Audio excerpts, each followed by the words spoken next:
Welcome to our YouTube channel nursing education BD. এখন আমরা জানবো নার্সিং ভর্তি পরীক্ষা 2024-25 শিক্ষাবর্ষে সরকারি বিএসসি নার্সিং ভর্তির যোগ্যতা 2025, অর্থাৎ 2025 সালে যে নার্সিং ভর্তি পরীক্ষা হবে সেখানে বিএসসি নার্সিং এর ভর্তির যোগ্যতা কী কী লাগবে, কারা কারা আবেদন করতে পারবেন এবং যারা যারা আবেদন করতে পারবেন না।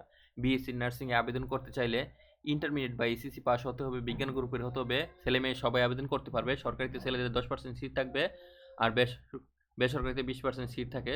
তবে এসএসসিতে 3 পয়েন্ট, এসএসসিতে 3 পয়েন্ট থাকতে হবে, এসএসসি ও এসএসসি মিলে 7 পয়েন্ট থাকতে হবে। যদি কারিগরি বা ভোকেশনাল হয় সেক্ষেত্রে জীববিজ্ঞান বিষয়টি না থাকে, সেক্ষেত্রে আবেদন করা যাবে না। জীববিজ্ঞান বিষয়টি অপশনাল বা মেইন যে কোনো একটি থাকলেই হবে। এসএসসি পাশের সাল হতে হবে 2000। ইন্টারমিডিয়েট যারা 2024 সালে পাশ করেছেন তারা আবেদন করতে পারবেন, বা 23 সালে বা 22 সালে। তদ্রূপভাবে এসএসসি পাশের সাল হতে হবে 2020 অথবা 2021 অথবা 2022, অর্থাৎ সেকেন্ড টাইম থার্ড টাইমার আবেদন করা যাবে। তবে সেকেন্ড টাইমার বা থার্ড টাইমার জন্য কোনো নেগেটিভ মার্ক নেই এবং ভর্তি পরীক্ষাও কোনো ধরনের নেগেটিভ মার্ক নেই।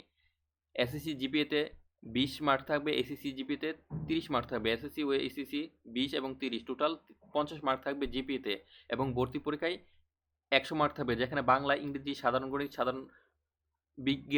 সাধারণ বিজ্ঞানের মধ্যে পদার্থবিজ্ঞান, রসায়ন বিজ্ঞান, জীববিজ্ঞান প্রশ্ন থাকবে এবং সাধারণ গণিত থাকবে 10 মার্কে।